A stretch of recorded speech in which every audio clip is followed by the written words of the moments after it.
At 11:47 p.m. on a Thursday night, a gunshot echoed through a luxury apartment in Palm Jumeirah.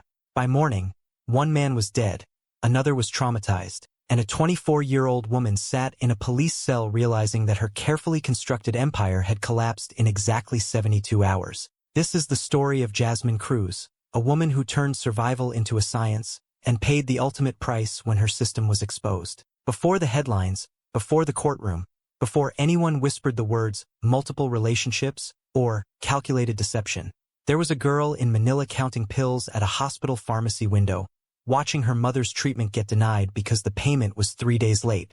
Before there was a system, there was simply desperation. Before there was calculation, there was just a daughter watching her mother die because she couldn't afford to keep her alive. Jasmine Cruz was born in Quezon City, Metro Manila, into a family that knew the sharp edge of poverty intimately. Not the kind of poverty that people romanticize in movies, the struggling but happy family that gets by on love and rice. This was the kind of poverty that grinds you down slowly, that makes you calculate whether you can afford to turn on the electric fan during a heat wave, that forces you to choose which family member gets to eat meat this week. Her father, Roberto Cruz, had driven a jeepney for 23 years, navigating the chaotic streets of Manila from dawn until midnight, breathing exhaust fumes and collecting fares and coins. He was 52 when the stroke hit him on a Tuesday afternoon, right there in traffic on Commonwealth Avenue. The right side of his body went limp. His hand couldn't grip the steering wheel anymore. And just like that, the primary income for a family of 4 vanished. Her mother, Elena Cruz, had worked as an elementary school teacher at a public school in Quezon City, teaching children basic arithmetic and Tagalog grammar for a salary that barely covered their rice and electricity. She was 50 when the diagnosis came, stage 4 breast cancer, the kind that had already spread before anyone noticed, before anyone had the money to notice. The oncologist at Angeles Memorial Hospital, a mid-tier facility in Quezon City that smelled perpetually of antiseptic and desperation, laid out the numbers with clinical precision. Dr. Santos was a tired-looking woman in her 40s who had clearly delivered this same speech to dozens of families before. She spoke in that careful tone doctors use when they're about to destroy someone's world. The cancer is aggressive. We need to start chemotherapy immediately. Without treatment, she has perhaps 4 to 6 months. With treatment, she paused, looking at Jasmine and her father and her younger sister Maria gathered in the small consultation room. With treatment, we can extend that, possibly several years. The survival rate for aggressive intervention is approximately 40%. Jasmine had asked the only question that mattered: how much? 200,000 pesos per month. Minimum 6 months of treatment. Possibly 12 depending on how she responds. The number hung in the air like a death sentence of its own.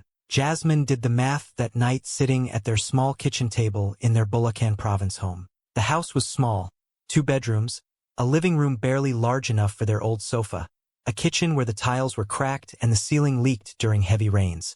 But it was theirs, or at least it would be theirs once they finished paying the mortgage her father had taken out 5 years before his stroke. She wrote the numbers on paper, using the back of an old electric bill because fresh paper felt wasteful.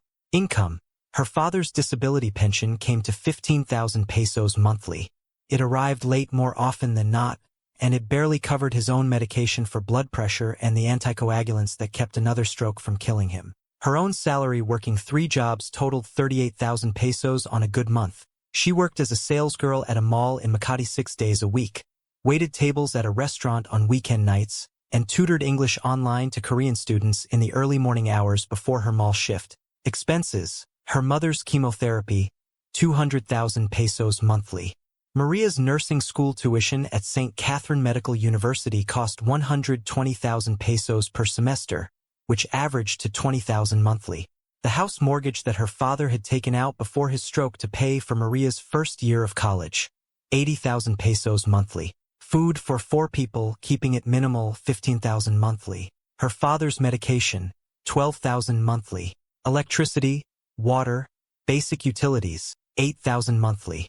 Total monthly need, 335,000 pesos. Total monthly income, 53,000 pesos. She stared at the gap, 282,000 pesos short, every single month. At the bottom of the page, she wrote a single sentence: I need to earn 375,000 pesos per month to be safe. Below it, she wrote, "Impossible."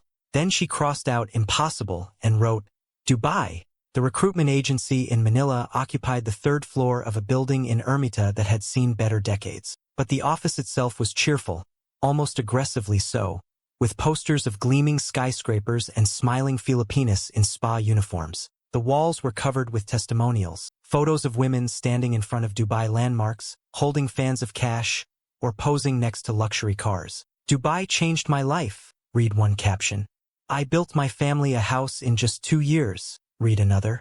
The woman behind the desk, her name tag read Melissa, had the practiced enthusiasm of someone who'd given this speech 1,000 times. She was perhaps 40, with carefully styled hair and makeup that was just a touch too heavy. She smiled at Jasmine the way a salesperson smiles at someone they know is desperate enough to say yes. Azure Wellness Spa in Dubai is looking for experienced massage therapists. It's a very reputable establishment in Jumeirah Beach District. Very high-end clientele.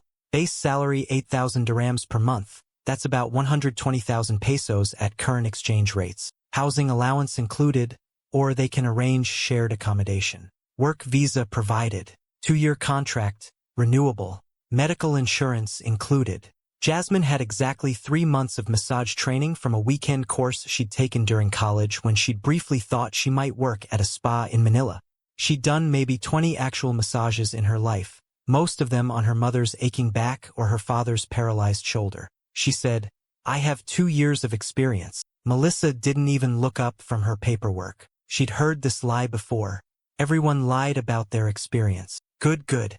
That's perfect. Now, the recruitment fee is 50,000 pesos. That covers our processing, your medical clearance, visa application, and coordination with the employer. Then there's medical testing, embassy processing, and airfare. That's another 30,000 pesos. You can pay in installments if you have a guarantor who can sign the loan agreement. 80,000 pesos. Jasmine had maybe 12,000 in savings. She took a bank loan at 18% annual interest. She forged her father's signature as guarantor because his right hand shook too much to hold a pen steadily anymore, and she knew he'd say yes anyway even though he shouldn't. She told her family she was going to work at a spa, that she'd send money home, that everything would be okay. Her mother cried at the airport. Maria held her hand and made her promise to call every week. Her father said a prayer, his words slurred from the stroke, asking God to protect his daughter in a foreign land. Jasmine boarded the plane with 2,000 dirhams in her pocket, borrowed from a cousin at another predatory interest rate, a suitcase full of cheap clothes, and a family's survival resting on her shoulders like a weight that made it hard to breathe. Dubai hit her like walking into an oven wrapped in gold. She stepped out of the airport into heat that felt solid, that pressed against her skin like something alive. The taxi ride from the airport to her accommodation showed her a city that seemed designed to remind people like her exactly where they stood in the world's hierarchy. Glass towers that seemed to pierce the sky. Cars that cost more than her family's house sitting in traffic next to other cars that cost even more. Women in designer abayas walking past construction workers in dirty coveralls who built the towers they'd never be able to afford to enter. Shopping malls with indoor ski slopes while outside the temperature hit 45 degrees. The wealth gap wasn't a gap, it was a canyon, and Jasmine had just jumped in hoping to find a ledge to grab onto before she hit bottom. Her accommodation for the first month was a shared room in a labor camp on the outskirts of the city. She shared it with 5 other women, 2 from the Philippines, 1 from Indonesia, 2 from Ethiopia. They slept on bunk beds in a room that had 1 air conditioning unit that worked sporadically. The bathroom was shared by 20 women. The kitchen was a hot plate and a small refrigerator. This was the reality that the cheerful posters in Manila hadn't shown. Azure Wellness Spa occupied the ground floor of a luxury residential building in Jumeirah Beach District. The lobby smelled like eucalyptus and money, expensive essential oils diffused through an elaborate ventilation system. The floors were polished marble. The reception desk was solid teak. The waiting area had leather chairs that probably cost more than Jasmine's plane ticket. The manager, a Lebanese woman named Rania, looked at Jasmine's resume for approximately 5 seconds before saying, "You start tomorrow, for 1,000 dirhams base salary plus 20% commission on services. You work 6 days a week, 8-hour shifts, but clients sometimes book longer sessions. Uniforms provided, you pay for them through salary deduction over 3 months. Break room is downstairs. We provide 1 meal per shift. Questions. Jasmine asked, when do I get my first salary? End of the month. But we hold back the first month's pay as security deposit. You get it when you complete your 2-year contract or when you leave, minus any damages or uniform costs. So she'd work for a month and get nothing. She calculated quickly. She had maybe enough money to survive 3 weeks if she ate only rice and cheap vegetables. She said, no questions. Rania's smile didn't reach her eyes. Good. You're in room 4 tomorrow at 9 a.m. Client is Mr. Hassan, regular customer, like Swedish massage, medium pressure, exactly 1 hour. Don't go under time, don't go over. Punctuality matters here. Jasmine learned the real business model within her first week. The spa offered legitimate services: Swedish massage, aromatherapy, deep tissue, reflexology, hot stone treatments. She actually performed these services. She actually learned technique from the other therapists. For the first 2 weeks, everything was exactly what it appeared to be. But there was another menu that wasn't printed anywhere. It existed in the way certain clients asked for full service or special attention. It lived in the way Rania would sometimes pull a therapist aside before a booking and say, Mr. Al-Hashimi in room 3 is a VIP client. Very VIP. Take very good care of him. Make sure he's happy. Understand. The other therapists, women from Thailand, Russia, the Philippines, Indonesia, Morocco, explained it to Jasmine during cigarette breaks in the parking garage where they weren't technically allowed to smoke but everyone did anyway. Nina Reyes, another Filipina who'd been there 2 years, was the most direct. She was 28, originally from Pampanga, supporting 3 kids back home after her husband had abandoned them. She had hard eyes and a harder smile. The massage is legitimate, Nina said, lighting a cigarette and offering one to Jasmine, who declined.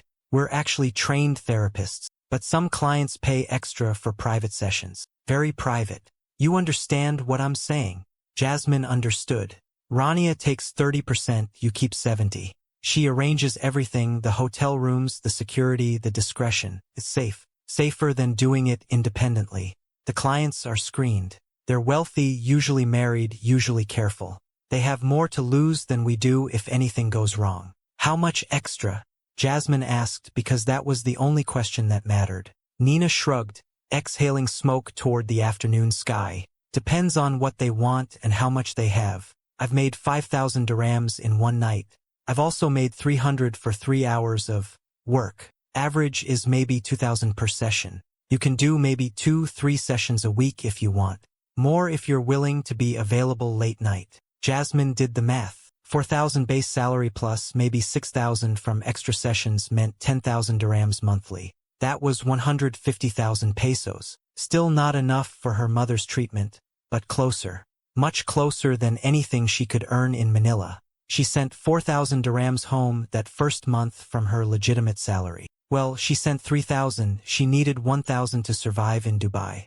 It covered her mother's medication but not the chemotherapy. It paid 1 month's house mortgage but not her sister's tuition. The hospital called 3 times that month asking about payment. Maria called crying because registration deadline was approaching and they didn't have the tuition money. Her father called and said, in his slurred post-stroke voice, "It's okay, Anik. We'll manage. Don't worry about us. Just stay safe." But Jasmine knew what manage meant. It meant her mother skipping treatments, the cancer spreading unchecked. It meant Maria dropping out of school, all that potential wasted. It meant the bank foreclosing on their house, her family homeless. The first time she accepted a private session, she told herself it was temporary. Just until her mother finished treatment. Just until Maria graduated. Just until they were stable. She was 22 years old, lying to a 48-year-old real estate developer named Romy Al-Mansour in a hotel room at the Crescent Tower, and she knew she was crossing a line she could never uncross. But when she sent 18,000 dirhams home that month and her mother's nurse called to say the chemotherapy had been scheduled, when Maria sent a message saying, "Thank you, 8, you saved me," when her father's voice cracked with gratitude over a scratchy phone connection, Jasmine stopped thinking about lines. She started thinking about systems. Within 6 months, Jasmine had refined her operation into something that resembled a small business more than a series of encounters. She bought a notebook, nothing digital, nothing that could be hacked or screenshotted, and divided it into 5 sections. Each section had a code name: Portfolio 1, Portfolio 2, Portfolio 3, Portfolio 4, Portfolio 5. Portfolio 1 was Romy Al-Mansour, real estate developer, married with 3 children who attended American schools and probably had no idea their father disappeared every Wednesday evening. He was 48, graying at the temples in that distinguished way that men with money could pull off. His pattern was rigid. Wednesday evening, 6 o'clock precisely, Crescent Tower Hotel, room 847. He'd be there until 9, never a minute later. Family dinner at 9:30, he'd explained once. Couldn't miss it. He paid 10,000 dirhams monthly, always in cash, always in an envelope he'd leave on the nightstand before he left. He never wanted anything unusual. He wanted someone to listen to him talk about construction permits and difficult clients and a wife who'd stopped listening to him somewhere around their 10th anniversary. Jasmine nodded, made sympathetic sounds, and let him feel like he was more than just a transaction. In exchange, Romy paid for her apartment, a 1-bedroom unit in Marina Heights with a partial view of the marina. 95,000 dirhams annually that he paid directly to the landlord. To the outside world, Jasmine was a successful spa therapist living in modest luxury. To Romy, she was his Wednesday evening escape from a life that looked perfect but felt suffocating. Portfolio 2 was Richard Pemberton, British finance executive, divorced, 52, with the kind of accent that made everything sound more intelligent than it probably was. He wanted Fridays, brunch at the Sapphire Bay Resort, mimosas and eggs Benedict, and Jasmine in a sundress that made her look like the girlfriend he'd brought back from a vacation. Then back to his villa on Palm Jumeirah, where she'd spend the afternoon pretending this was a relationship. Richard paid 15,000 dirhams monthly as an allowance, plus another 4,000 for her car payment. He'd insisted on the car. "My girlfriend should drive something nice," he'd said, and bought her a white Mercedes C-Class that Jasmine was terrified of scratching.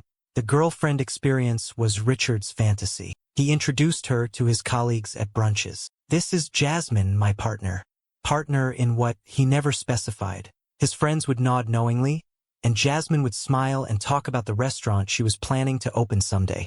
A lie she'd crafted specifically for Richard's world. Portfolio 3 was Dmitry Volkov, Russian oil trader, 44, with the kind of roughness that came from growing up in a place where softness got you killed. His marriage was estranged.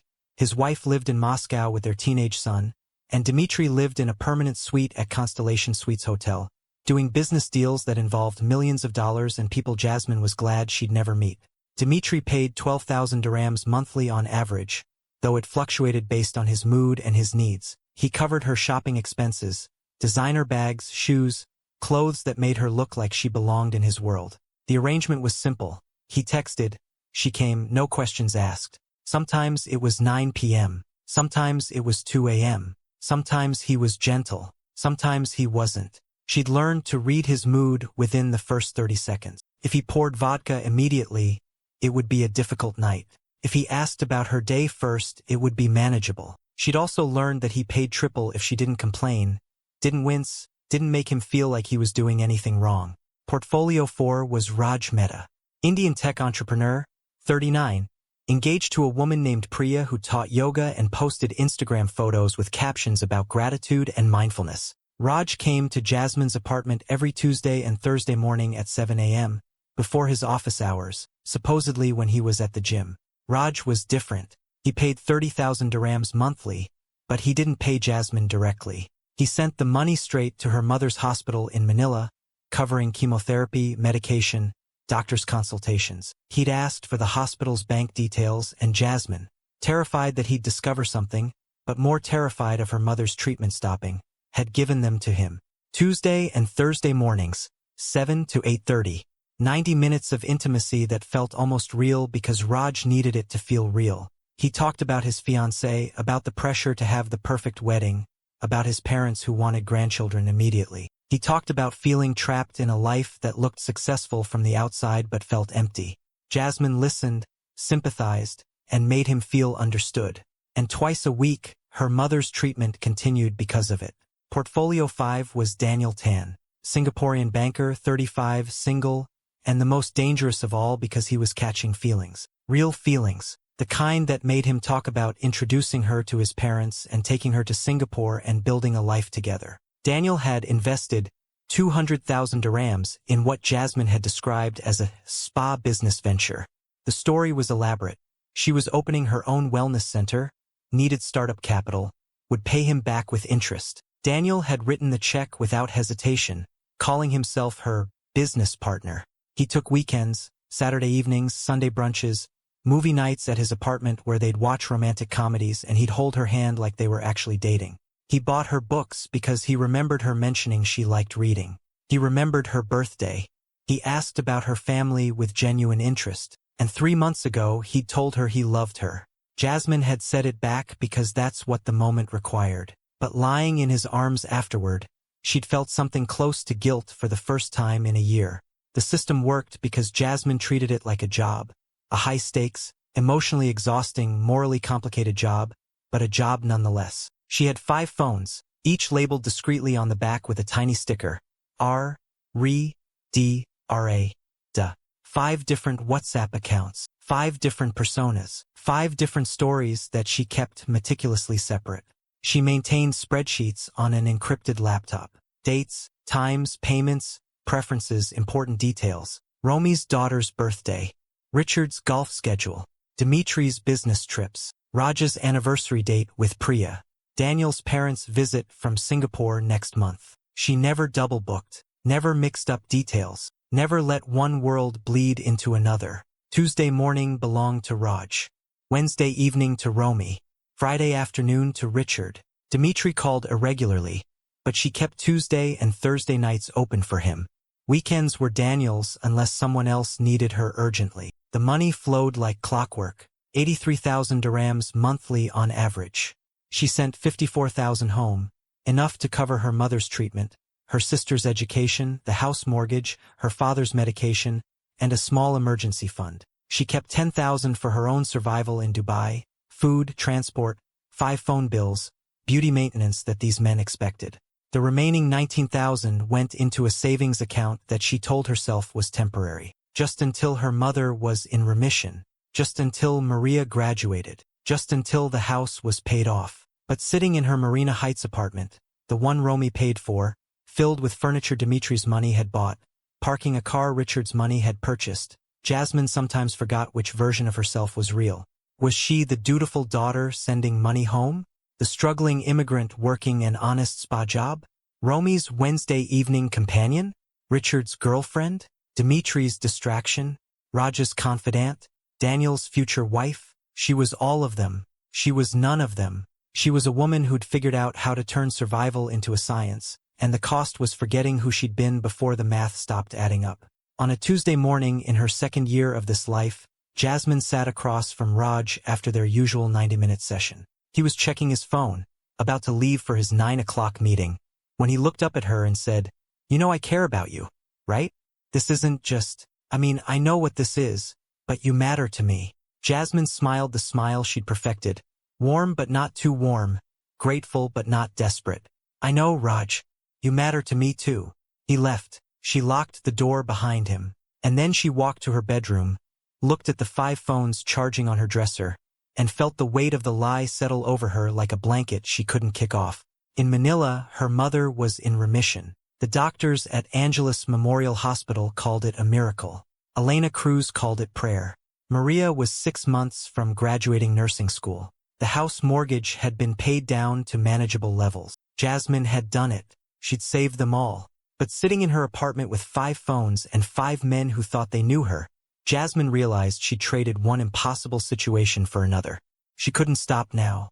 Her family had adjusted to the money. Her mother needed maintenance treatment. Maria wanted to pursue a master's degree. Her father needed better medication. The system that was supposed to be temporary had become permanent. And Jasmine, the architect of her own survival, had built a prison she couldn't escape. She just didn't know yet that someone was watching. Someone was taking notes. Someone was collecting evidence. And in 72 hours, that someone would press send on a message that would turn her carefully constructed empire into rubble. The unraveling began on a Tuesday morning at 7:45 a.m., 15 minutes after Raj had left Jasmine's apartment following their usual session. Jasmine was in the shower, washing away the performance, when she heard the buzzing. Not one phone, all 5 phones, simultaneously. She stepped out of the shower, water dripping onto the bathroom floor, and stared at the devices lined up on her bedroom dresser.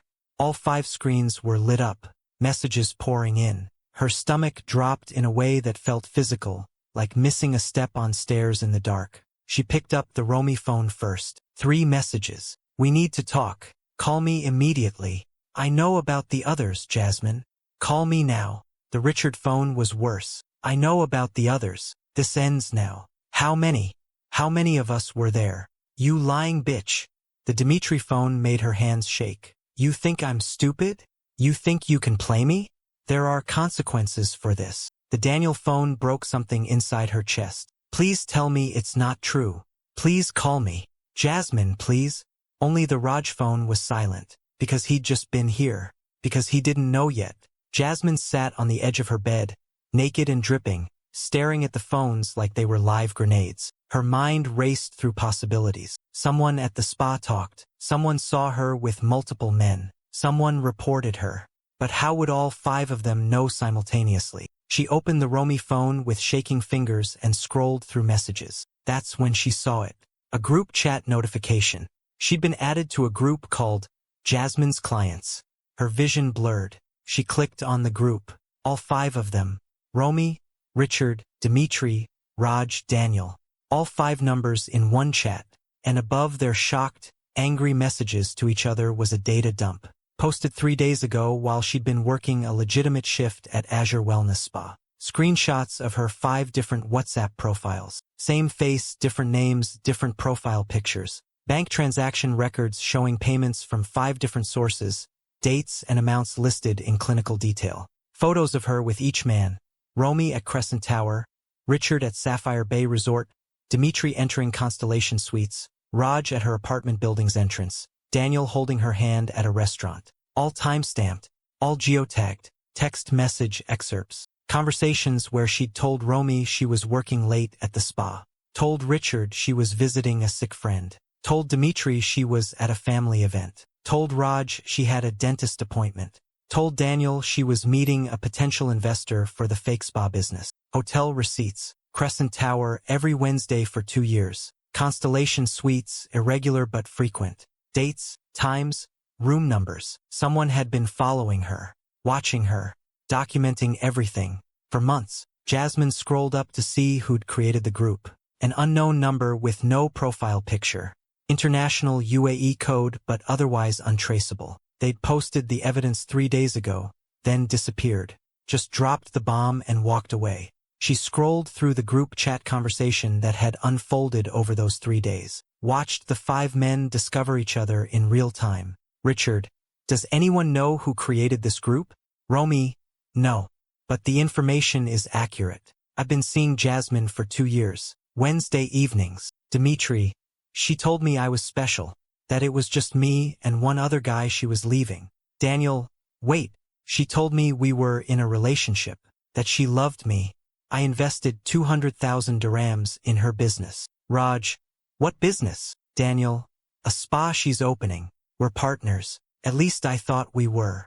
Raj, I've been sending money to her family in the Philippines. 30,000 dirhams monthly. For her mother's cancer treatment. Richard, I've been paying her 19,000 dirhams monthly. Plus bought her a car. Dimitri, I cover her shopping. At least 12,000 monthly. Romy, I pay for her apartment. 95,000 annually. There was a pause in the messages. Jasmine could imagine them all sitting in different locations across Dubai, doing the same math she'd done 2 years ago. Except this math was about her earnings, not her family's survival. Richard, she's making over 80,000 dirhams monthly from us. Dimitri, that's over 1 million dirhams annually. Daniel, plus my 200,000 investment. Romy, we need to meet, discuss how to handle this. Richard, agreed. We can't let her get away with this. Dimitri, she needs to pay. Raj, wait, her mother really does have cancer. I've been sending money directly to the hospital. The treatments are real. Daniel, that doesn't excuse lying to all of us for 2 years. Romy, my office, tonight at 9 p.m. Everyone should be there. The messages continued. Planning, organizing, deciding her fate without her input. The last message was from Dimitri, posted an hour ago. I already called Rich men don't like being made fools of. Nina hung up. Jasmine sat on her bed as the sun rose higher outside her Marina Heights window. The apartment Romy paid for. Looking at the closet full of clothes Dimitri's money bought. Thinking about the Mercedes in the garage that Richard purchased. The savings account Daniel helped her set up. The hospital payments Raj had made that kept her mother alive. Her personal phone buzzed. Maria calling from Manila. Jasmine let it go to voicemail. Then her mother called. Then her father. They didn't know. They had no idea that the money stream that had saved their lives was about to be cut off. At 11 a.m., the Daniel phone rang. She almost didn't answer, but something in her needed to know how bad this was. Daniel. His voice was cold in a way she'd never heard. Is it true? All of it. I can explain. Are there really 5 of us? 5 men you've been. He couldn't finish the sentence. Jasmine felt tears burning. Real ones, born of fear rather than manipulation. Daniel, you don't understand. My mother was dying. My family. Don't. His voice cracked. Don't make this about your family. You told me we were building something together. That you loved me. I do care about you. Stop lying. He was shouting now. I invested 200,000 dirhams. I introduced you to my parents last month. I was going to propose next weekend, Jasmine. I bought a ring. It's sitting in my apartment right now. The line went dead. Over the next hour, all 5 phones erupted with messages. Romy said he'd report her to immigration for prostitution. Richard said he'd ruin her reputation across Dubai, make sure she never worked anywhere in the Emirates again. Dimitri's messages were darker, implying consequences that went beyond legal system. Only Raj was silent. His phone showed he'd read the group chat messages but hadn't responded. That silence was somehow worse than the other's anger. At 2 p.m., 2 men appeared at her apartment door. She watched them through the peephole. Daniel and Raj. Her heart hammered against her ribs. Jasmine. Daniel's voice through the door. We know you're in there. We need to talk. She opened the door with the chain still on. How did you find me? Raj works in tech, Daniel said flatly. Phone tracking isn't difficult when you know what you're doing. Can we come in? Raj's voice was gentle, which somehow made everything worse. She let them in. They sat in her living room. Romy's furniture, Dimitri's decorations, the life built on lies. We're not here to hurt you, Raj said finally. We're here to understand. I needed the money. The words tumbled out. My mother has stage 4 cancer.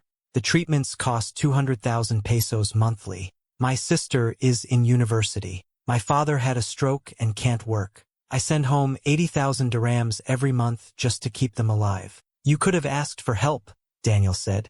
I would have helped, really helped. Would you? Jasmine's voice turned bitter. Would you have helped some Filipino spa worker you barely knew? Or did you help me because I slept with you? Because I made you feel special? The silence was her answer. The others want to meet you, Raj said quietly. Tomorrow night, Romy's office. And if I don't come? Dimitri's already called immigration. You have 48 hours before they process the complaint. If you don't show up, you'll be arrested and deported anyway. After they left, Jasmine sat alone in darkness. Her phones kept buzzing. Her sister asking if she was okay. Her mother's nurse saying they needed to schedule next treatment. Her father sending prayers. She thought about running, about jumping from the 23rd floor balcony, about calling her mother and telling her the money was ending. Instead, she opened her laptop and looked at the evidence folder she'd compiled over 2 years. Recordings of conversations, photos, messages, everything she'd collected as insurance. Material that could destroy all 5 men. Romy's affairs, Richard's questionable business dealings, Dimitri's darker connections, Raj's cheating on his fiancée, Daniel's fake investments. But she realized, even if she exposed them, she still got deported. Even if they faced scandals, she still lost everything. They had lawyers, money, power. She had proof of her own prostitution. At midnight, drunk and desperate, Jasmine made a decision. If she was losing everything anyway, she wouldn't go alone. The next morning, she contacted Ahmed, a Pakistani maintenance worker at the spa who'd once mentioned selling protection for desperate workers needing safety. She met him in the parking garage. You sure about this? Ahmed showed her a small revolver. How much? 5,000 dirhams. 2 bullets included. Jasmine paid cash from her emergency savings. If police find this, you're already dead, Ahmed said. This just changes the timing. That afternoon, Jasmine called Raj. Her voice small, broken. Can we meet? Just you and me. I need to say goodbye to someone who was kind to me. Long pause. My apartment. Noon tomorrow. But this doesn't change anything. I know. Jasmine hung up and looked at the gun in her purse. She'd decided. Not all 5. She was too tired for that. But Raj. The kind one. The one who'd helped her family most. Because if she was going to become a monster, she'd start by killing the person who'd loved her. The logic was twisted, broken, born of desperation and 72 hours to lose everything. But sitting in her apartment with a loaded gun and a family that would lose their lifeline, it was the only logic that made sense. She had 24 hours before the meeting at Romi's office. 24 hours before deportation proceedings began. 24 hours before everything ended. She spent that night writing letters she'd never send. To her mother apologizing. To Maria explaining. To her father asking forgiveness. At dawn, she burned them all in the kitchen sink and watched the smoke rise toward a ceiling that Romi's money had put over her head. Tomorrow someone would die. Maybe Raj. Maybe her. Maybe both. The system she'd built so carefully was collapsing. And Jasmine Cruz, architect of her own survival, was about to become something else entirely. An architect of tragedy. Wednesday morning arrived with Dubai's relentless sun turning the marina outside Jasmine's window into sheets of blinding light. She'd been awake all night, sitting in the same chair, the gun heavy in her lap. At 6 a.m., she showered. At 7 a.m., she dressed in simple clothes, jeans, plain black shirt, no makeup. She looked younger without the performance, vulnerable. At 11:30 a.m., she drove the Mercedes, Richard's gift that now felt like evidence of her crimes, to Palm Jumeirah. The luxury island stretched into the Persian Gulf like a concrete palm tree, each frond lined with villas worth millions. Raj's apartment was in Palm Springs Complex, a mid-tier building that housed young professionals and small families. She parked in visitor parking and sat for 10 minutes, engine off, hands on the steering wheel. The gun was in her purse. 2 bullets, one for Raj, one for herself. That was the plan. Quick, final, done. At exactly noon, she knocked on Raj's door. He opened it looking haggard. His eyes were red-rimmed. His engagement ring was gone. She noticed immediately. The apartment behind him was neat but lifeless, like a hotel room. Priya found out, he said, following her gaze to his bare finger. Someone sent her screenshots from that group chat. The wedding's off. I'm sorry, Jasmine said, and meant it. Are you? His voice carried bitterness she'd never heard before. This is what you do, isn't it? Destroy people. They sat in his living room. Awkward silence stretched between them. Jasmine clutched her purse tightly, feeling the gun's weight. Why did you want to meet? Raj asked. I wanted to explain. You were different. You asked about my family. You remembered my birthday. You were kind. And that kindness meant so little. You lied to me for 2 years? Jasmine pulled out an envelope. I brought something for you. The money you gave my family. I saved most of it. You should have it back. The envelope was thick but filled with blank paper. Raj didn't know that. He leaned forward to take it. Jasmine's hand slipped into her purse and emerged with the small revolver. Her hand shook violently as she pointed it at him. Jasmine, what are you? You were the kind one, she said, tears streaming down her face. You treated me like a person. You asked about my mother. You remembered my sister's name. Her voice cracked. That's why it has to be you first. First. Raj's face went white. Jasmine, think about what you're doing. I have thought about it. All night. They're going to destroy me anyway. At least this way I choose how it ends. Your family will get the insurance money from the spa. My death benefit, 500,000 pesos, 6 months of treatment, 1 more semester for Maria. I'm worth more dead than deported. Please. Raj stood slowly, hands raised. Let's talk about this. There has to be another way. What way? You gave me 72 hours. After that, everything ends. My mother's treatment stops. She dies. Maria drops out. Everything I sacrificed for vanishes. We can work something out. You had your chance to work something out. You chose a group chat and an ultimatum. Raj took a step toward her. I wanted to help you. That's why I sent money to your family. I cared. The gun went off. The sound was deafening in the small apartment. Jasmine hadn't meant to pull the trigger yet, but her hand was shaking and Raj moved and her finger spasmed and suddenly he was stumbling backward. He hit the wall and slid down, leaving a red smear on the white paint. His hands clutched his chest. His eyes were wide with shock and pain and something that looked like betrayal. I'm sorry, Jasmine sobbed. I'm so sorry. You were good to me, but you were going to destroy me anyway. She watched him die. Took 3 minutes. 3 minutes of gurgling breaths and grasping hands and eyes that begged for help she wouldn't give. She stood frozen, gun still raised, watching the life drain out of a man who'd paid for her mother's chemotherapy. When it was over, when Raj's chest stopped moving and his eyes went fixed and empty, Jasmine felt nothing. The panic, the fear, the desperation had burned away, leaving only cold clarity. She dragged his body behind the sofa. It was heavier than she expected. His head left a trail of blood on the expensive carpet. She pushed him into the space between the sofa and the wall, out of immediate sight. Then she sat in the armchair facing the door and waited. Her original plan had been to kill all 5, line them up and execute them one by one for what they were going to do to her. But sitting there with Raj's body cooling behind the furniture, she realized she didn't have the energy. The first killing had taken everything out of her. New plan, lure one more here. Maybe Daniel, since he was most likely to come. Kill him, then herself. 2 bullets, 2 bodies, done. At 12:30 p.m., she called Daniel's number. Can you come to Raj's apartment? Her voice was eerily calm. We need to talk. It's important. Why Raj's place? Suspicion in his voice. Because Raj wants to help me.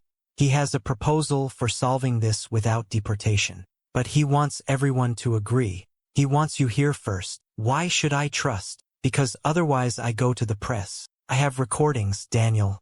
Videos. Conversations where you all discussed your secrets. Come to Raj's apartment in 1 hour, or I release everything. She hung up before he could respond. Jasmine sat in Raj's living room, his body behind the sofa, gun in her lap. She felt disconnected from reality, like watching herself in a movie. This couldn't be her life. This couldn't be her sitting with a corpse, waiting to kill again. But it was. At 1:30 p.m., exactly 1 hour later, footsteps in the hallway. A knock, then Daniel's voice. Raj? Jasmine? Doors unlocked. Come in. Daniel entered cautiously. He was dressed for work, suit, tie, leather briefcase. He looked like he'd come straight from the office. His eyes scanned the room and stopped on Jasmine sitting in the armchair. Then he saw the gun. Oh my God. His briefcase dropped. Jasmine, what? Sit down, Daniel. Where's Raj? Sit down. Daniel moved slowly to the sofa, as far from Jasmine as possible. His eyes were wide with fear. He hadn't seen the body yet.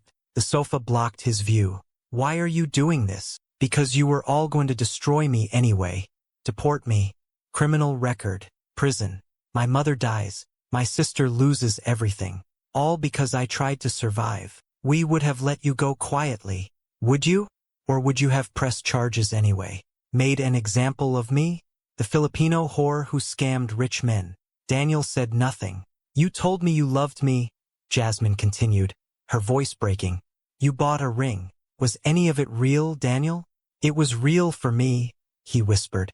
I really did love you. Past tense already? You're pointing a gun at me, Jasmine. You, he stopped mid-sentence. He'd shifted position and could now see behind the sofa. Could see Raj's body. Could see the blood. Oh God. Oh God. What did you do? What you made me do? Daniel's face went from white to green. He looked like he might vomit. Jasmine, please. We can still fix this. I'll help you. Really help you. You had your chance to help me. You chose a group chat and a 72-hour deadline. I was angry. We all were. But we didn't want this. Didn't you?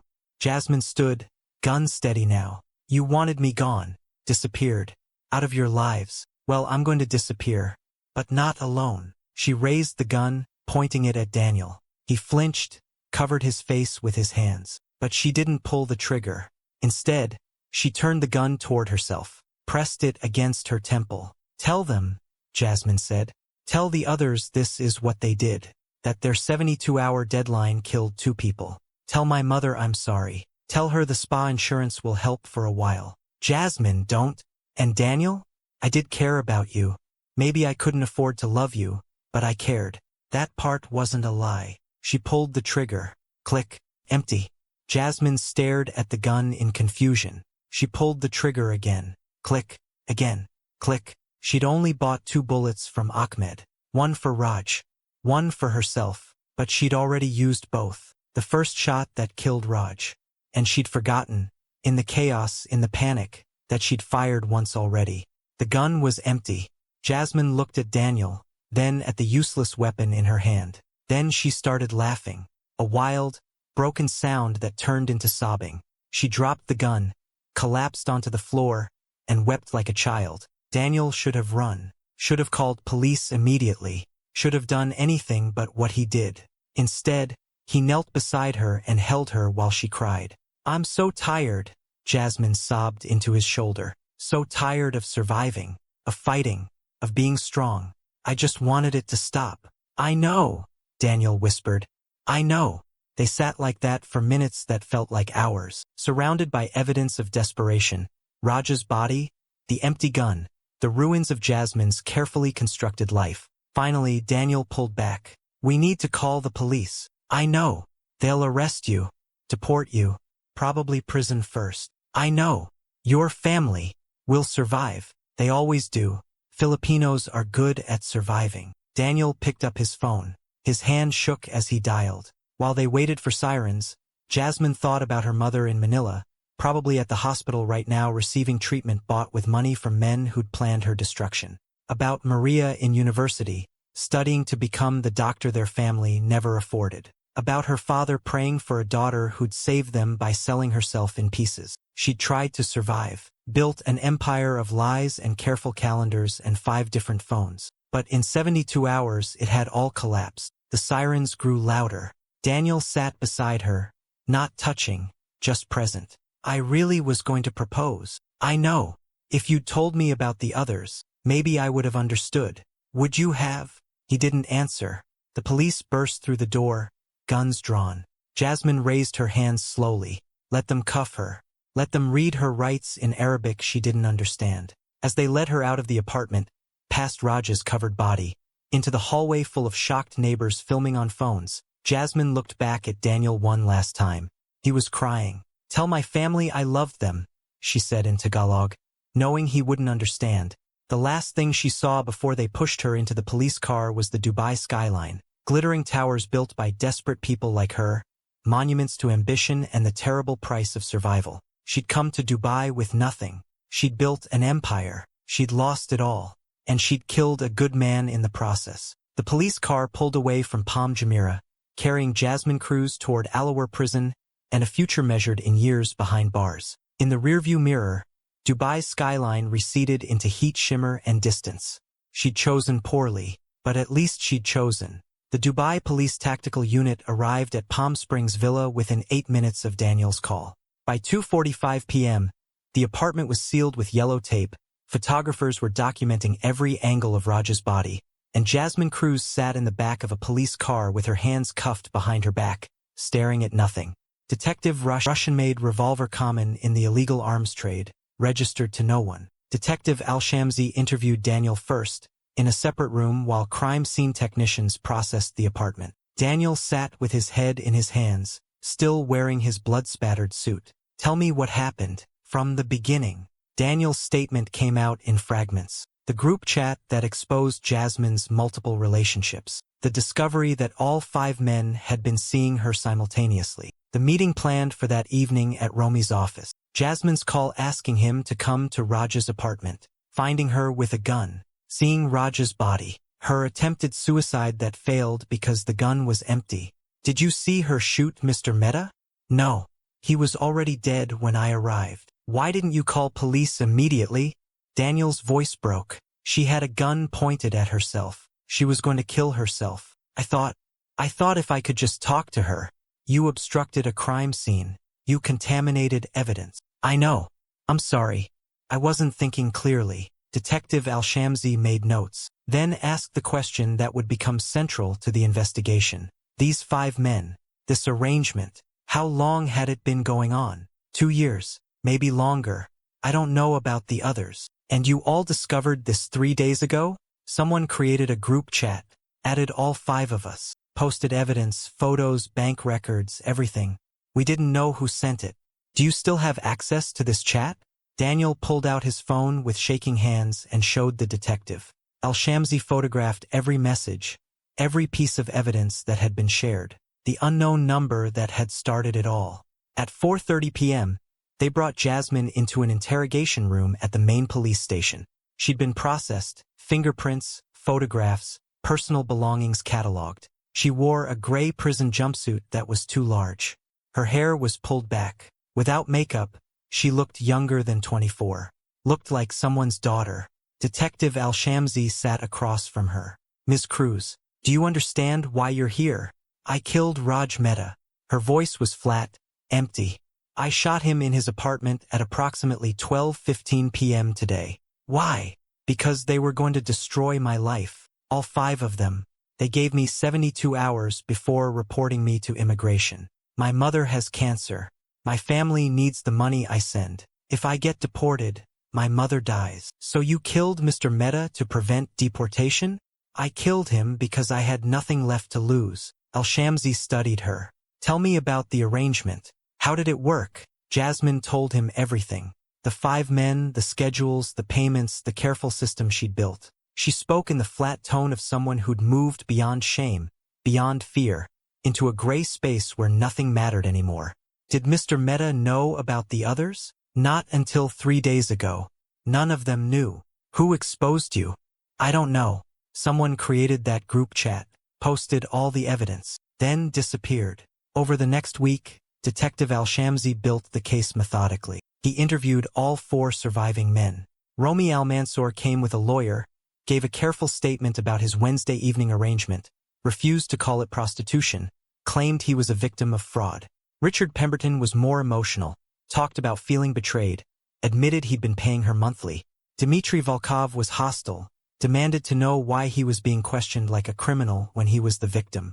Daniel Tan was the most cooperative. He provided bank records showing his 200,000 dirham investment in Jasmine's fake spa business, showed text messages where she'd discussed their future together, admitted he'd been planning to propose. Did you love her? Al-Shamsi asked. I thought I did. Now I don't know if anything was real. The detective also traced the mysterious group chat. The unknown number led to a burner phone purchased with cash at an electronics market in Dera. The SIM card had been activated, used once to create the group chat and upload evidence, then destroyed. But phone triangulation showed the signal had originated near Azure Wellness Spa on the day the evidence was posted. That led to Nina Reyes. Nina was brought in for questioning on the 5th day after the murder. She sat across from Detective Al-Shamsi with her arms crossed, defensive. Did you create that group chat? I want a lawyer. You're not under arrest yet. I'm just asking questions. Long pause. Then, she was flaunting it. Designer bags on a spa salary, Mercedes, 5 different phones. She made the rest of us look bad. So you exposed her? I just told the truth. What happened after that? That's not my fault. You followed her for weeks, documented her meetings, collected evidence, then sent it to 5 men knowing exactly what it would do to her life. They had a right to know. One of them is dead, Ms. Reyes. Raj Mehta. He's dead because of what you started. Nina's face went white. I didn't mean. I just wanted them to know she was lying. I didn't think anyone would die. She was charged with criminal harassment and unlawful surveillance. Minor charges unlikely to result in jail time. A fine, probably deportation eventually. But she'd go home to Manila carrying the weight of Raj Mehta's death. In her cell at Alawar prison, Jasmine learned about her mother's death through a phone call from the Philippine embassy. 8 months into her incarceration, while awaiting trial, Elena Cruz had died at Angeles Memorial Hospital when the chemotherapy payments stopped. The cancer had spread rapidly once treatment ended. She'd lasted 6 weeks. The prison chaplain sat with Jasmine after the call, found her sitting on her bunk, staring at the concrete wall, not crying, not moving. "Your mother is with God now," the chaplain said gently. "My mother died because I got arrested," Jasmine said in a voice like broken glass. "I killed Raj and I killed my mother. Both of them. Both dead because of me." 2 weeks later, she swallowed a collection of pills she'd been hoarding from the medical dispensary. Anti-anxiety medication, sleeping pills, anything she could save and hide. She took them all at once in the middle of the night. Her cellmate found her unconscious at 3 a.m. and screamed for guards. They rushed her to the prison medical facility, pumped her stomach, put her on suicide watch. She survived, but something inside her had permanently broken. The trial began 11 months after Raj's death. Dubai criminal court, packed with media and spectators and members of both families. Jasmine pleaded guilty to first-degree murder. No trial needed, but a sentencing hearing was held. The prosecutor was efficient and cold. This was premeditated murder. She purchased a weapon 24 hours in advance. She lured the victim with false promises. She shot an unarmed man who had helped support her family. The defendant showed no mercy. She watched him die over 3 minutes without calling for help. This wasn't passion or panic. This was calculated execution. He argued for 25 years to life. The public defender, overworked, under-resourced, handling 30 cases simultaneously, tried his best. He presented evidence of Jasmine's desperate circumstances. Medical records showing Elena Cruz's cancer. Bank records showing money sent to the Philippines. Testimony from Maria, Jasmine's sister, who appeared via video link from Manila, crying, "My sister saved our family. Our mother was dying. We had nothing. Jasmine sacrificed everything for us. We didn't know how she got the money. We didn't ask questions. We should have asked questions." Maria broke down completely. "My mother died asking for her. Died wanting to see Jasmine one more time. Died knowing her daughter was in prison. I'm sorry, I'm so sorry we took your money and didn't ask where it came from." The defense argued for 15 years with possibility of deportation after serving time. Then the 4 surviving men testified. Romy Almanzor was cold and clinical, described his Wednesday evening arrangement, emphasized that he'd paid for services rendered, that there had been a breach of trust. "She deceived all of us. She made fools of us. That kind of manipulation cannot go unpunished." Richard Pemberton was emotional. "I thought we were in a relationship. I introduced her to my colleagues. I bought her a car.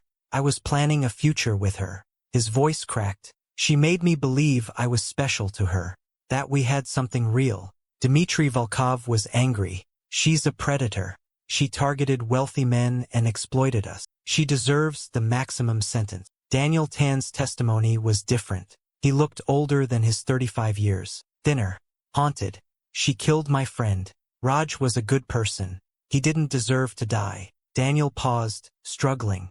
"But we pushed her to a breaking point. The 72-hour ultimatum. The threat of deportation and criminal charges. We gave her no options." The prosecutor objected.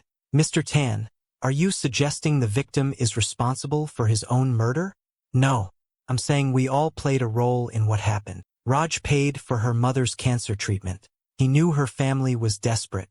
We all knew she was supporting her family. But when we found out about each other, we were more concerned with our hurt feelings than with what would happen to her or her family. She lied to you for 2 years, yes, and we paid for companionship that we knew wasn't real love. We just wanted to pretend it was." Daniel looked directly at Jasmine. "I loved her. I think part of me still does. But I'm guilty too. We're all guilty of something." The judge took 2 days to deliberate. The sentencing came on a Thursday afternoon. The courtroom was silent as Judge Hassan Al-Kabi read his decision. "Jasmine Cruz, you have pleaded guilty to the murder of Raj Mehta.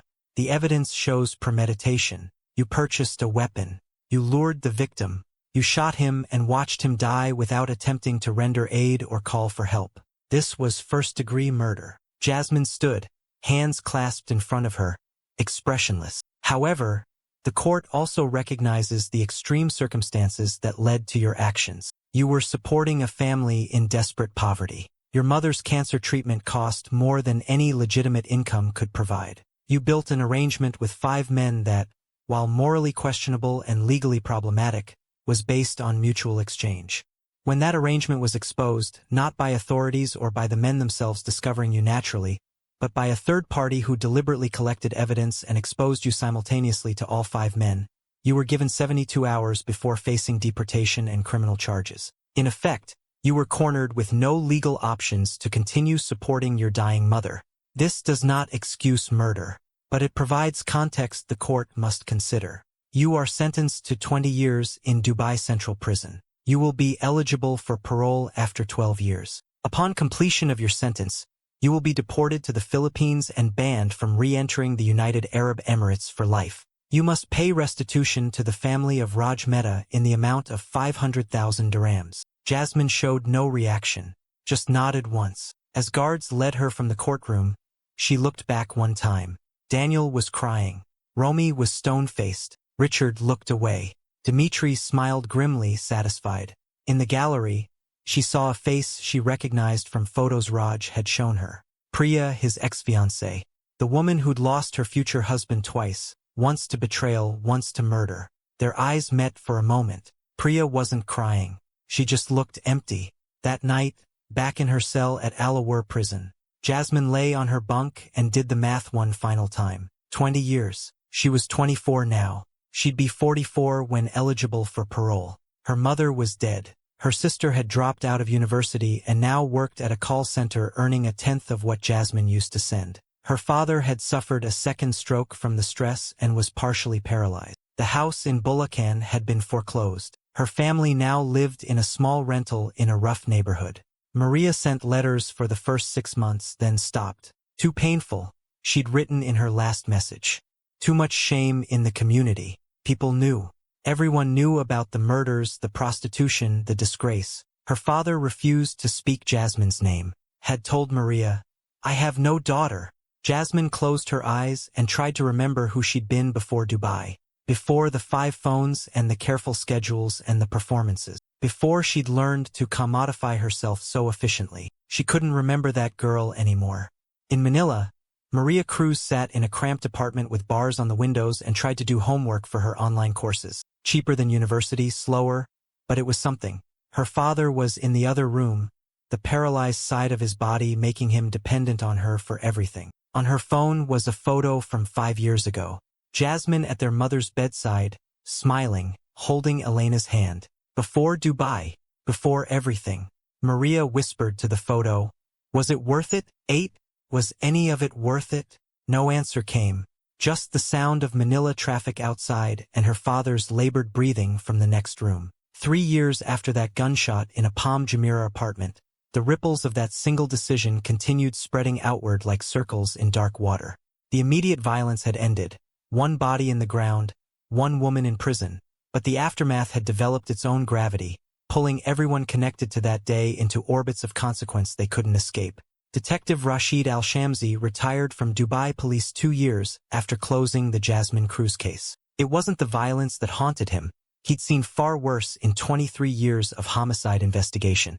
It was the mathematics of desperation. The way he could trace a straight line from a cancer diagnosis in Manila to a trigger pulled in Dubai, with every point along that line representing a choice that seemed reasonable in isolation but catastrophic in sequence. He'd given a lecture at the police academy about the case. Not about investigative technique, but about understanding motive. When you see a crime that seems senseless, he told the young recruits, look at the numbers, follow the money. Not just who paid whom, but who needed what to survive. Sometimes murder isn't about hate. Sometimes it's just about arithmetic that doesn't add up any other way. One recruit had asked, was she evil?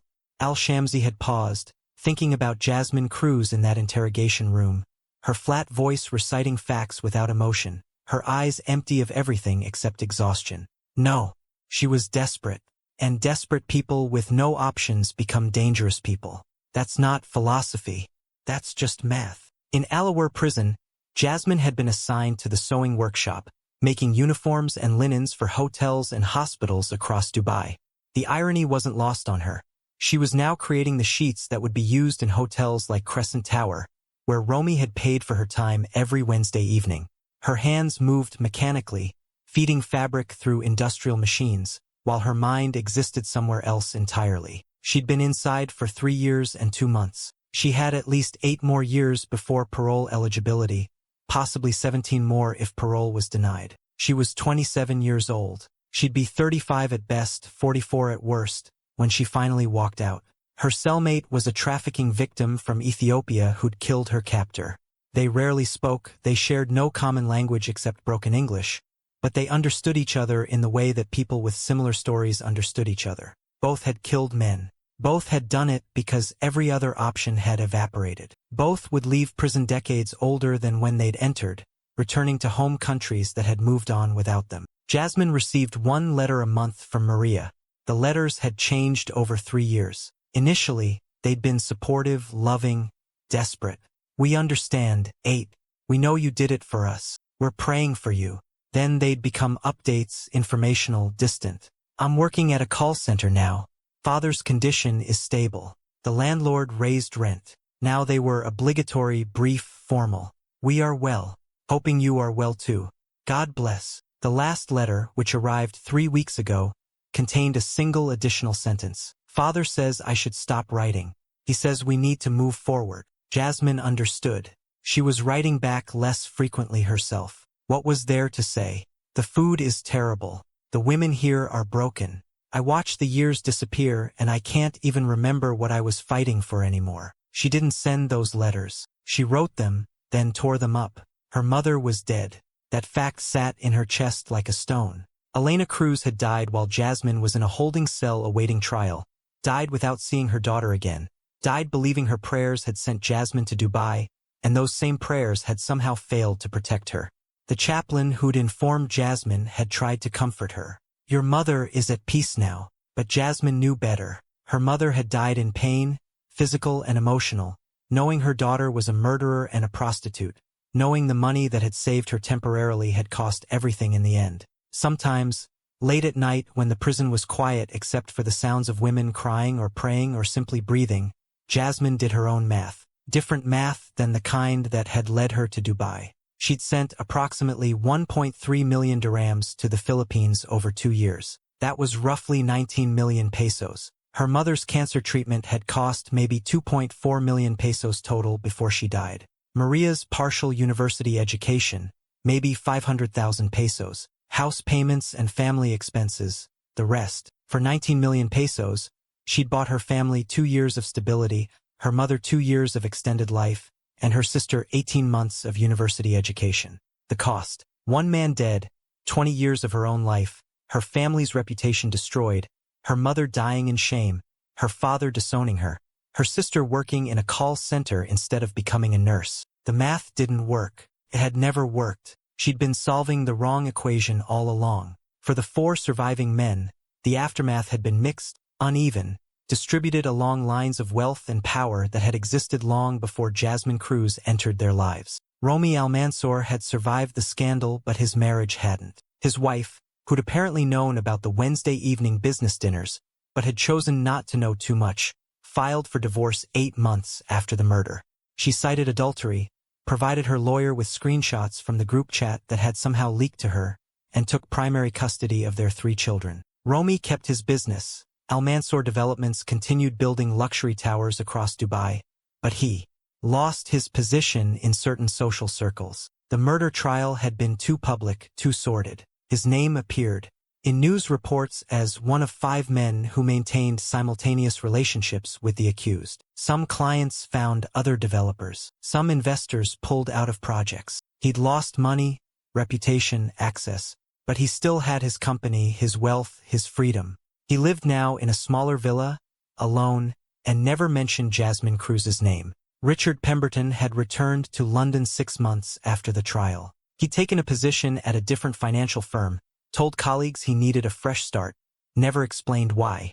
He dated occasionally but never seriously. Friends noticed he was more cynical, less trusting, quicker to question people's motives. Once, during a dinner party, someone had asked why he'd left Dubai so suddenly. He'd said simply, "I was involved in something complicated. It ended badly. I'd rather not discuss it." The Mercedes he'd bought for Jasmine had been sold at auction as part of asset seizure. He'd never recovered the money. That bothered him less than the fact that he still sometimes thought about her, still wondered if any moment between them had been real. Dmitry Volkov had used the scandal in his divorce proceedings, claiming his estranged wife's neglect had driven him to seek companionship elsewhere. It hadn't worked. The Russian courts had little sympathy for wealthy men and expensive mistresses. He'd lost significant assets in the settlement. He'd also lost something harder to quantify. The case had damaged his reputation in certain business circles. Not because he'd paid for companionship, that was common enough among wealthy expatriates, but because he'd been publicly made a fool. The group chat screenshots showing him discussing Jasmine with 4 other men, all of them realizing they'd been played, had circulated widely. In the brutal social hierarchy of Dubai's business elite, being wealthy protected you from many things, but being publicly humiliated was harder to recover from. He'd moved his operations to Singapore, started fresh, told himself the Jasmine cruise situation was just an expensive lesson in vetting people more carefully. Daniel Tan had suffered the most psychologically. He'd been in the apartment. He'd seen Raj's body. He'd held Jasmine while she cried. He'd watched police arrest the woman he'd been planning to marry. He'd developed PTSD, nightmares where he saw Raj's eyes going empty, flashbacks triggered by the sound of gunshots on television or in movies. He'd tried therapy, medication, mindfulness techniques. Some helped. Nothing erased it. He'd visited Raj's family 4 times in the 3 years since the murder. Raj's parents, who lived in Bangalore, who'd lost their only son. He'd apologized, though he wasn't sure what he was apologizing for introducing Jasmine into their lives, for not seeing the warning signs, for being part of the system that had led to their son's death. Raj's mother had been kind but distant. "You didn't kill our son." She did. "But you also didn't help him." That statement had haunted Daniel more than any nightmare. Because it was true. He'd been angry at Jasmine for the deception, hurt by the betrayal. But he'd never stopped to consider what the 72-hour ultimatum would do to someone with no options. He'd tried to visit Jasmine in prison once, about a year after the trial, had filled out visitor forms, gone through security clearance. But when the time came to actually sit across from her in the visitation room, he'd panicked and left. He still had the engagement ring in a drawer in his apartment. Sometimes he looked at it and tried to remember who he'd been when he bought it. That naive version of himself felt like a different person. Nina Reyes had returned to Manila after her deportation. She'd been fined 10,000 dirhams for criminal harassment, given a 6-month suspended sentence, then banned from the UAE for life. She worked now at a spa in Makati, earning a fraction of what she'd made in Dubai. The guilt had started slowly, like an infection that spread before you noticed it. At first, she told herself she'd done the right thing. The men deserved to know. Jasmine had been lying, cheating, manipulating. Exposing her had been justice. But then Raj Mehta died. And then Elena Cruz died. And then the details of Jasmine's family situation became public during the trial. The cancer, the desperation, the impossible arithmetic of survival. Nina had started waking up at night, sweating, seeing Raj's face in news reports, seeing Jasmine being led from the courtroom in handcuffs. She'd created that group chat thinking she was exposing a liar. She'd never imagined it would end in death. She tried to talk to a priest about it. "Father, I told the truth about someone, but people died because of it. Am I responsible?" The priest had given her platitudes about God's plan and how we can't control the consequences of truth. But Nina knew the real answer. Yes, she was responsible. Not legally, the courts had been clear about that. But morally, spiritually, practically, yes. She'd sent a letter to Jasmine in prison, apologizing, explaining, asking for forgiveness. It had been returned unopened with "refused" stamped across the envelope. In the broader world, the case had become a cautionary tale told in different ways depending on who was telling it. Conservative commentators used it to discuss moral decay, the dangers of prostitution, the corruption of traditional values. This is what happens when women commodify themselves, when money becomes more important than dignity. Progressive commentators used it to discuss economic inequality, the exploitation of migrant workers, the desperation that global capitalism creates. This is what happens when healthcare is unaffordable, when women have no social safety net, when survival requires selling yourself. Filipino community organizations in Dubai and across the Middle East used it to warn domestic workers and service industry employees. Be careful. Document everything. Don't get involved with wealthy clients. Remember what happened to Jasmine Cruz. Men's rights groups used it to discuss false intimacy and gold digging. Women's rights groups used it to discuss sex work and survival labor. Everyone found in the story whatever they were already looking for. But the people closest to it, the ones who'd lived through it, had a more complicated understanding. Detective Al-Shamsi had said it best in his Academy lecture. This case doesn't have heroes or villains. It has desperate people making terrible choices under impossible pressure. Jasmine had built an empire to save her family. The 5 men had purchased intimacy while pretending it was something else. Nina had exposed a lie while ignoring the consequences. Raj had tried to help and died for it. Everyone had been both victim and perpetrator. Everyone had been both right and wrong. Everyone had paid prices they hadn't anticipated. 3 years after the gunshot, Jasmine Cruz sat in her prison cell and wrote a letter she'd never send. It was addressed to Raj Mehta. I think about you every day. Not the moment I killed you, though I think about that too, but the mornings you came to my apartment. The way you asked about my family. The way you remembered my sister's name. You were kind to me. That's why it had to be you first. That's the logic I used. The kindest one dies first. I don't know why I thought that made sense. Desperation does strange things to logic. Your mother visited me once, in prison. She didn't tell me she was coming.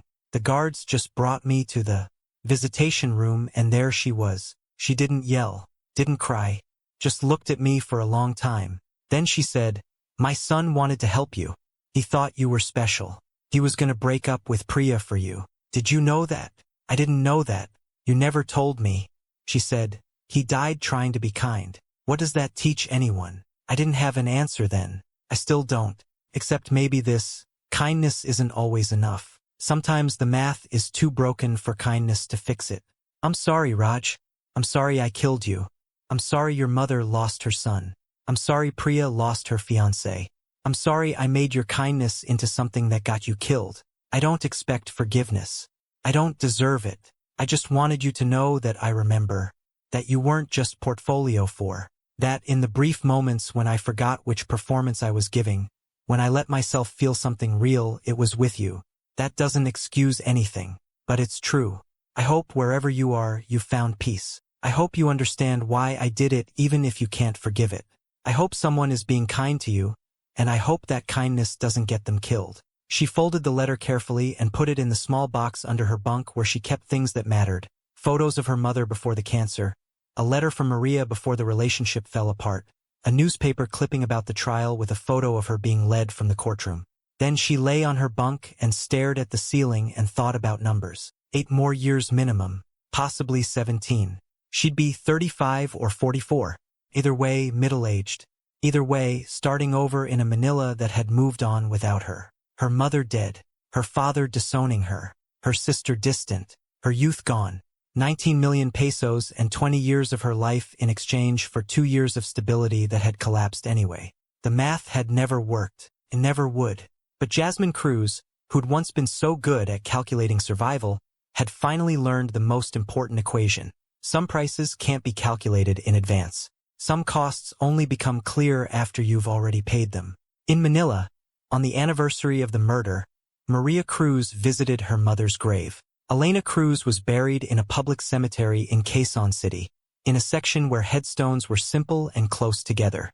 Maria brought flowers, sampaguita, her mother's favorite. She knelt by the grave and spoke softly in Tagalog.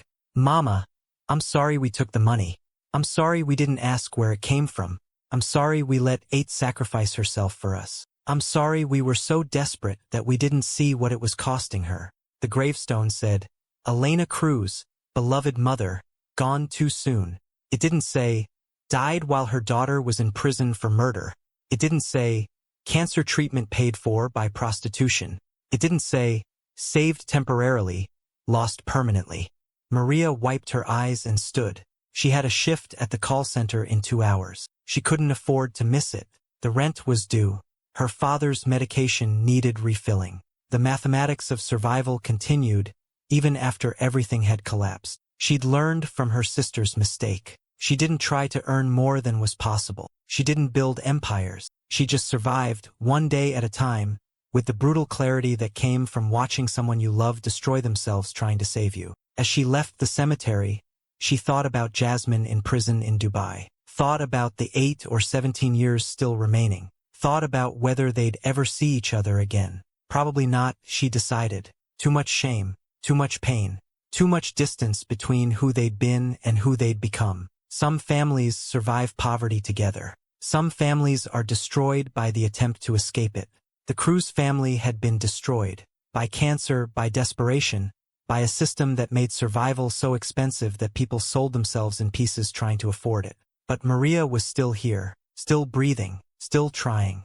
Maybe that was enough. Maybe survival, even small and painful and lonely, was still worth something. Or maybe that was just what you told yourself when every other option had vanished.